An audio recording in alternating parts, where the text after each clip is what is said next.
Alors, je suis ravi de t'accueillir aujourd'hui sur le podcast Parlons de votre mental. Très honoré en tout cas de te recroiser ici après t'avoir croisé à de nombreuses reprises sur les terrains de tennis. Plaisir. J'étais entraîneur. Est-ce que tu pourrais te présenter et nous parler un peu de ton parcours? Oui, alors je vais commencer tout ça dans l'ordre. Alors moi j'ai commencé le tennis à 5 ou 6 ans.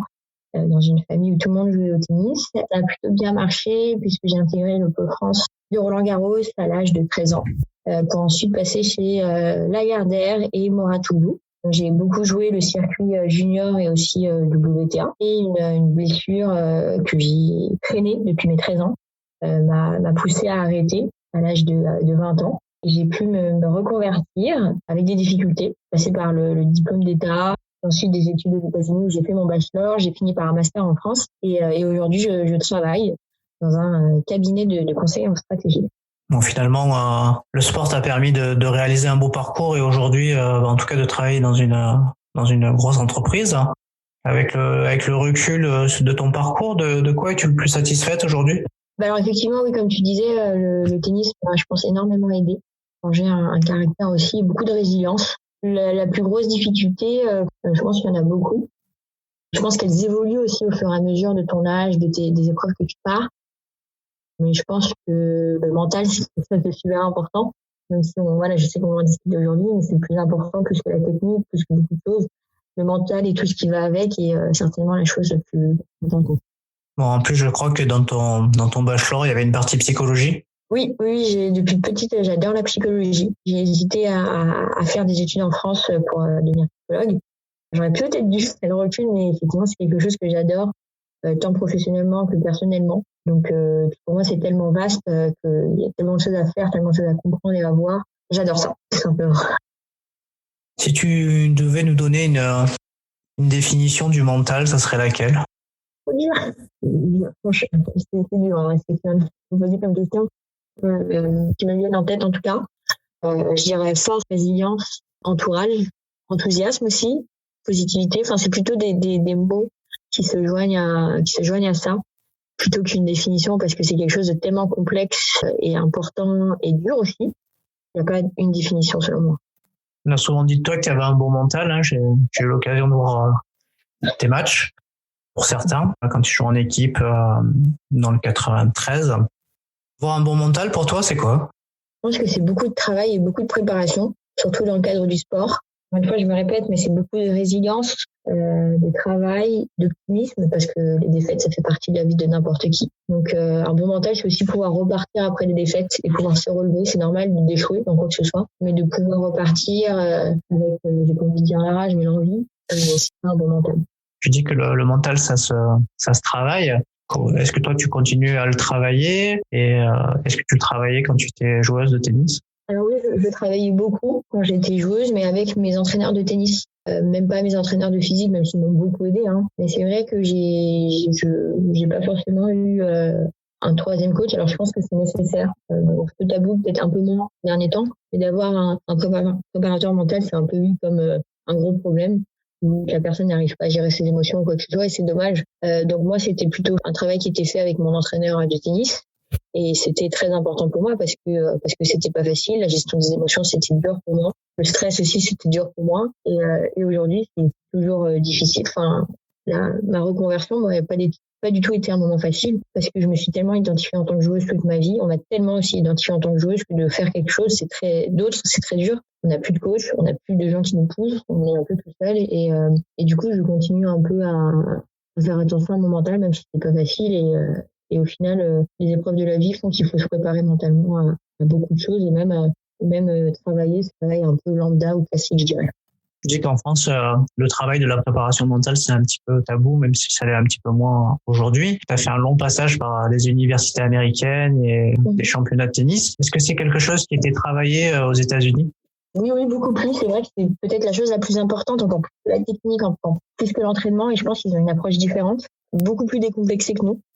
Encore une fois, quand j'étais plus jeune et que je jouais, donc aujourd'hui j'ai 30 ans, mais quand j'avais 14-16 ans, quelqu'un allait voir un préparateur mental, c'est qu'il avait un gros problème. C'était un peu gênant d'en parler presque, et c'est très très dommage parce que je pense que même en étant performant, il faut être accompagné mentalement. Et là-bas, c'est vrai qu'ils sont complètement décomplexés, donc par rapport au tennis, c'est vrai. Mais même les entraîneurs physiques, les kinés avaient leur mot à dire. Mettez leurs mains à la pâte là-dessus parce que c'est clairement la chose la plus importante. Et même au niveau de mes cours de psychologie, c'est pas du tout la même approche qu'on a en France. Et moi, ça me plaît un peu plus parce que on décomplexe tout et du coup, on peut plus en parler, plus partager, progresser. Et ils font pas tout bien les Américains, mais je pense que ça, c'est vraiment, j'aime beaucoup leur approche en tout cas sur le mental. Tu dis leur approche, tu pourrais m'en dire un petit peu plus, c'est-à-dire qu'est-ce qu'ils font de différemment de chez nous en France? Je pense qu'ils réfléchissent un petit peu moins et du coup ça les aide, je veux dire, sur comment réussir. Ils se posent moins de questions, ils parlent un peu plus, ils communiquent un peu plus sur, en tout cas dans le cadre du sport, sur leurs émotions. C'est pas grave de pas réussir à faire quelque chose, c'est pas grave de galérer, c'est pas grave de faire 3 défaites d'affilée. On en parle par contre, on en parle avec l'entraîneur, on en parle avec son staff. Et du coup, c'est plus facile en fait de libérer la parole. Ça aide à progresser, à avoir des infos des autres. Donc, ils s'en foutent en fait. Ils sont vraiment décomplexés et la parole libère les actions. Aujourd'hui, tu travailles du coup dans une entreprise, donc tu es basé en France. Est-ce que tout cet apport, en tout cas du sport, de cette psychologie travaillée aux États-Unis, tu as réussi à la réintégrer dans tes pratiques professionnelles? Oui, j'essaye en fait de plus en plus, même si c'est un début assez difficile. Parce que comme je t'ai dit, c'était dur en fait de faire le move. Hein. Je l'ai fait pendant 20 ans du tennis. Et là, on me demandait de faire quelque chose de différent, avec une adversité un peu différente, avec des outils différents. Et j'ai galéré, franchement, les 2 premières années, j'ai galéré, c'était dur pour moi. Niveau mental, justement. J'essayais un peu de me rapprocher de tout ce que j'ai appris. Je me suis dit que c'était quand même très dommage d'avoir vécu tant de choses avec le tennis et de pas pouvoir les utiliser de nouveau. Donc là, ça fait quelques mois que j'utilise un peu plus les choses qui m'ont réussi. C'est que je travaille un peu plus mieux. Donc, carrément, il faut toujours que je me force même à utiliser les choses que j'ai apprises grâce au tennis et le remettre dans ma vie active. Par de confiance en soi. Comment s'est construite ta confiance en toi? Difficilement. C'est pas mon point fort. C'est pas du tout mon point fort. Ça l'a jamais été. Même aujourd'hui, c'est un peu une chance. Je pense que c'est grâce à mon entourage que j'ai réussi à me construire, clairement. Je pense à ma famille et mes entraîneurs et les gens qui croyaient en moi parce que c'est eux qui m'ont répété que je pouvais réussir telle ou telle chose, que je pouvais faire des belles choses au tennis. Moi, clairement, sans eux, j'aurais jamais réussi à faire la moitié de ce que j'ai fait.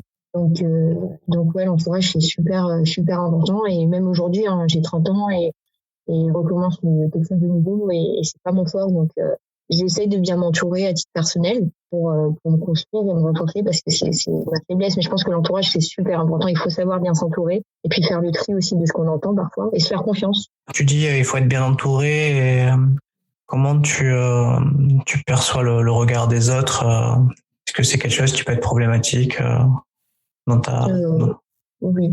Je pense que pour tout le monde, c'est pas facile. Pour une fille, c'est pas non plus facile, hein, en fonction des petits démons qu'on a, mais ouais, c'est quelque chose de difficile. Moi, j'avais beaucoup de mal. En grandissant, je me force à aller mieux, mais c'est pas facile de gérer le regard des autres. Et puis, il y aura toujours des personnes, de toute façon, pour nous critiquer, je pense, et pour nous dire que ce qu'on fait, c'est pas bien. Donc, il faut savoir faire confiance et déjà pouvoir faire le tri, même si on n'a pas confiance en soi, pouvoir faire le tri. Et écouter c'est important, hein, même avec moi, quand on perd un match ou un coach peut être un peu dur, peut dire des trucs pas forcément faciles à entendre. Il faut peut-être s'en servir pour se mettre un coup de pied au cul, mais pas pour le garder en tête. Donc il faut un peu se forcer à se faire confiance parce que je pense que personne se connaît mieux que nous-mêmes. Donc il faut se forcer aussi. Je sais que tu es quelqu'un de très positif. Est-ce que tu as des choses que tu mets en place au quotidien pour avoir toujours ce positivisme qui t'incarne? En anglais, les Américains, ils disent justement fake it until you make it. Et justement, je sais pas si de nature, je suis très positive. Je pense que oui, dans ma vie de tous les jours, mais comme j'ai pas confiance en moi, je peux vite être cassante envers moi. Et c'est quelque chose dont je travaille au quotidien. Et je pense qu'en fonction de ton moral, de ce que tu vis au quotidien, tu peux pas toujours être au top et je me force à être positive. Et c'est difficile, c'est un peu un combat contre moi-même, mais quand je le suis, ça me réussit. Donc, je suis positive, je pense que je suis assez quelqu'un de positif dans ma vie, mais quand ça me touche et mes challenges, je ne suis pas forcément, et c'est vraiment un combat contre moi-même. Et là, j'utilise mon optimisme, ma résilience pour pour l'être, parce que c'est pas forcément naturel chez moi, mais c'est vraiment la clé du bonheur, je pense, et de la réussite. Tu parles de challenge, ça me fait appel un peu à challenge, je pense, ça me fait penser à la motivation. Est-ce que tu te fixes des défis, des challenges, comme tu dis, pour rester motivé au quotidien? Oui, clairement, j'essaie de me fixer des objectifs. Avec le tennis, j'en avais automatiquement, avec des échéances comme les championnats de France, des tournois importants, donc c'était un peu automatique. Mais là, j'essaie de me fixer des objectifs à moyen et court terme, même si c'est pas forcément facile, parce qu'on a plus de tournois. Là, on est un peu la seule dans ma carrière. Mais je pense que les objectifs, c'est vraiment le fil conducteur pour réussir et pouvoir avancer sans se décourager, justement. Il y en a qui disent que pour réussir, il faut un plan. Est-ce que tu es d'accord avec ça? Oui et non. Parce que il faut un plan, donc des objectifs. C'est bien, encore une fois, d'avoir des objectifs pour savoir dans quelle direction on avance. Mais je pense que tout ne marche pas parfaitement dans tout. Donc, il faut être assez adaptable pour pouvoir changer son plan, ralentir, accélérer parfois. Donc, oui et non, de toute façon, tout se passe pas comme on veut à chaque fois, donc il faut quand même réussir à être flexible. Le stress, ça te parle? Ma vie. Du coup, je suis quelqu'un stressé. Je suis quelqu'un de stressé. Je pense que de manière générale, j'aime bien faire. Je veux réussir, mais j'ai tendance à me mettre beaucoup de stress pour un peu tout. Et alors, il y a du stress qui peut être bon. Là, aujourd'hui, tu vois, je fais la course au boulot, mais c'est que du bon stress. Je m'avance des objectifs. Donc, je suis super contente, mais super excitée. Mais c'est pas pour autant qu'il faut se précipiter, mal faire les choses. Mais il y a d'autres jours où ça va pas bien. Et là, j'ai un stress plus négatif et puis il faut essayer de se relever. Donc, ouais, j'essaye. Là, c'est marrant. J'essaye d'utiliser en fait tous les exercices que j'ai appris, que ce soit en psycho ou durant le tennis, pour faire face à mon stress et pas qu'il m'handicape. Okay. Donc, et du coup, tu utilises quoi comme outil pour gérer ce stress? J'essaye de prendre du temps. Je sais qu'on me le disait souvent sur le terrain. On va prendre du temps, on va chercher les balles loin pour prendre ton temps, parce que parfois il faut prendre du recul. Moi, j'ai tendance à aller un peu vite. Et là, parfois, je me pose 2 secondes, j'enlève mes yeux de l'écran et je me dis qu'est-ce qu'il faut faire, essayer de prendre du recul. La respiration, même si c'est pas du tout mon fort, quand je me pose pareil pour respirer, ça peut m'aider. Donc c'est des tricks que j'ai appris au tennis et qui m'aident pas mal au quotidien. Finalement, le tennis, c'est utile même après carrière. Ça m'aide beaucoup. Franchement, quand je me replonge dans ces années-là, je me dis que ce que j'ai vécu, c'était quand même plus dur que ce que je vis, même niveau stress, niveau enjeu. Et du coup, je peux le faire. Donc ouais, ça m'a énormément aidé. Le tennis, c'est un sport où il faut rester concentré sur une longue période. Les matchs peuvent durer longtemps. Est-ce que du coup, ça t'aide aussi dans ton travail au quotidien? Oui, je pense que ça m'aide pas mal, mais je pense que c'est plutôt le fait de pas lâcher la gestion du stress. C'est vrai que j'ai parlé avec une collègue il y a pas longtemps qui me demandait comment je faisais pour endurer ça, entre guillemets, parce qu'en ce moment c'est assez intense. En fait, je pense que c'est tellement plus dur. C'est dur pour moi, c'est pas facile, mais c'est moins dur que ce que j'ai vécu au tennis, donc ouais, ça m'a quand même pas mal servi. Je me souviens de toi en tant que joueuse, comme une joueuse très très très déterminée et qui lâchait rien, qui courait de partout, qui était un pitbull, j'ai envie de dire, mais qui avait envie de gagner, souvent on dit pour avoir une force mentale, il faut rien lâcher. Du coup, est-ce que tu arrives à garder cette qualité qui était la tienne en fait quand tu étais joueuse et la transférer dans le travail? Oui, carrément. C'est vrai que je suis une compétitrice quand même. Donc quand j'ai mon objectif et que je vois pas loin, je donne tout et je mets tout en place pour que ça aille vite et que ça se passe bien. Donc c'est vrai que j'ai l'impression que parfois c'est un peu un match. Donc je me retransforme un peu en joueuse de tennis, même si j'essaie d'être calme, parce que dans le monde de l'entreprise, on peut pas être enragé quand on laisse faire un cours. Et aujourd'hui, je mets tout ce que j'ai vécu avant. C'est un peu la même chose. On arrive sur la fin de ce podcast. Si tu avais des secrets à nous donner, en tout cas les tiens, pour avoir un bon mental et rendre accessible les rêves, ça serait quoi tes conseils? Tes secrets? Je pense qu'il n'y a pas de secret, malheureusement. Il n'y a pas de secret, il n'y a pas de potion magique. Je pense que tout le monde est différent.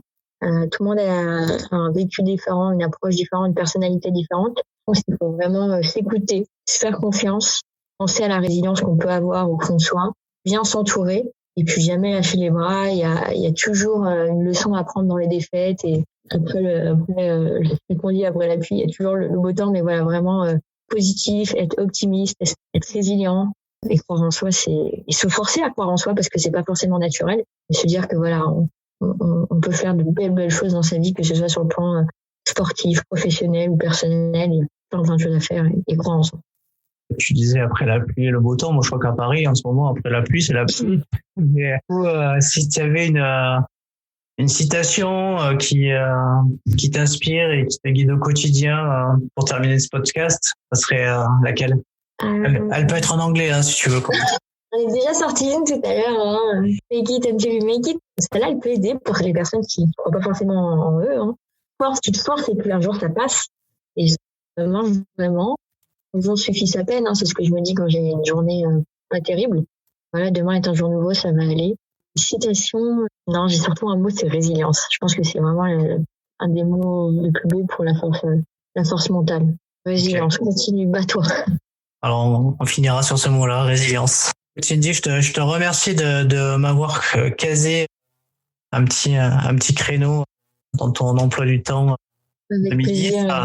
Surtout que du coup, pour la petite histoire, on peut le dire ça aux auditeurs qui nous écouteront, c'est que on avait testé d'enregistrer ce week-end et malheureusement la technologie nous a fait défaut et un bug nous a coupé dans notre élan. Écoute, aujourd'hui, je suis heureux parce que du coup on a pu finir sans bug. Et écoute, en tout cas, je te remercie, je te souhaite une bonne continuation et puis je te dis peut-être à bientôt sur un court de tennis.